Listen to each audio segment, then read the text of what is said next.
बिस्मिल्लाहिर्रहमानिर्रहीम। अस्सलाम वालेकुम सामाइन, बाबे इल्म में खुश आमदीद। सामाइन, कैसे हैं आप सब? मेरी दुआ है कि अल्लाह के फजलो करम से आप सब खुश व खुरम रहें, शादो आबाद रहें, आमीन।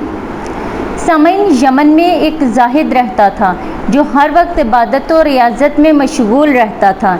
इस जाहिद का नाम मुशर्रम बिन वाइब था और ये जाहिद यमन के नाम से मशहूर था। इसकी उम्र 190 साल थी और ये अक्सर औकात ये दुआ करता था, ऐ अल्लाह, अपने हरम से किसी बुजुर्ग को भेज ताकि मैं इसकी ज़ियारत से मुशर्रफ हो सकूं। इस जाहिद की दुआ कबूल हुई और जनाब अबू तालब तिजारत की गर्ज से यमन पहुँचे और इस जाहिद से मुलाकात हुई। जाहिद ने जब आपको देखा तो इंतहाई ताज़ीम से पेश आया और पूछा, आप कहाँ के रहने वाले हैं?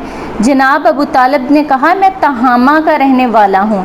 इसने पूछा, कौन से तहामा? जनाब अबू तालब ने जवाब दिया कि मक्का मुकर्रमा। जाहिद ने पूछा कि तुम्हारा ताल्लुक़ किस कबीले से है?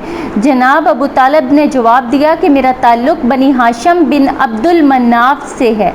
जाहिद ने जब जनाब अबू तालब की बात सुनी तो बेइख्तियार आगे बढ़कर भोसा लिया और कहा, अल्हम्दुलिल्लाह, मेरी दुआ कबूल हुई और मुझे हरमैन शरीफैन के खादम की ज़ियारत नसीब हुई। फिर इस जाहिद ने आपके नाम से दरियाफ्त किया तो आपने बताया कि मेरा नाम अबू तालब है। जाहिद ने पूछा कि आपके वालिद का क्या नाम है? तो जनाब अबू तालब ने बताया, मेरे वालिद का नाम अब्दुल मुत्तलब है।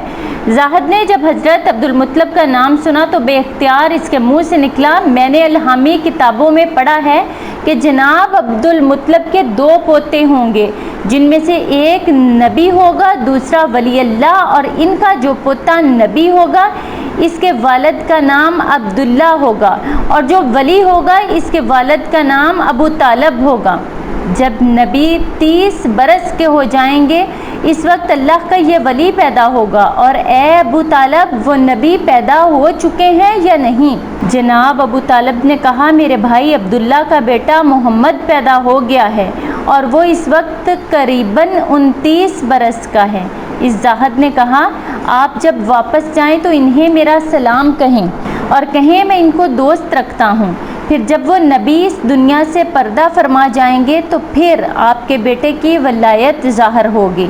जनाब अबू तालब ने इस जाहिद की बात सुनकर फरमाया कि मैं इस हकीकत को कैसे जान सकता हूँ?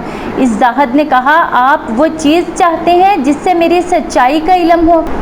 जनाब अबू तालब ने एक सूखे दरख्त की जानब इशारा करते हुए फरमाया, मुझे इस दरख्त से ताज़ा अनार चाहिए। इस जाहिद ने दुआ के लिए हाथ उठाए और बारगाहे खुदाबंदी में अर्ज़ किया कि ए अल्लाह, मैंने नबी और वली की तारीफ़ की, इसके सदक़े में मुझे ताज़ा अनार अता फरमा दे। चनाचे देखते ही देखते वो दरख्त हरा भरा हो गया और इसमें ताज़ा अनार पक गए। जनाब अबू तालब ने वो अनार खाया और इस आबद का शुक्रिया अदा करते हुए वापस मक्का मुकर्रमा रवाना हुए। यही वो वाक़या है जिससे साबित होता है कि हज़रत सैयदना अली रज़ी अल्लाह तआला अन्हो की वलायत की इनकी पैदाइश से पहले ही पेशगोई कर दी गई। सामाइन, बाबे इल्म पर ऐसी ही मज़ीद मालूमाती और मुफीद वीडियोज़ देखने के लिए हमारा चैनल सब्सक्राइब करें और पास दिए गए बेल आइकन को ज़रूर प्रेस कर लें ताकि बाबे इल्म पर अपलोड की जाने वाली हर नई वीडियो का नोटिफिकेशन सबसे पहले आपको मिल सके। सामाइन, वीडियो लाइक करें, शेयर करें और कमेंट बॉक्स में अपनी राय का इजहार करना ना भूलें। अगली वीडियो तक के लिए इजाज़त दीजिए। बहुत शुक्रिया। अल्लाह हाफ़िज़।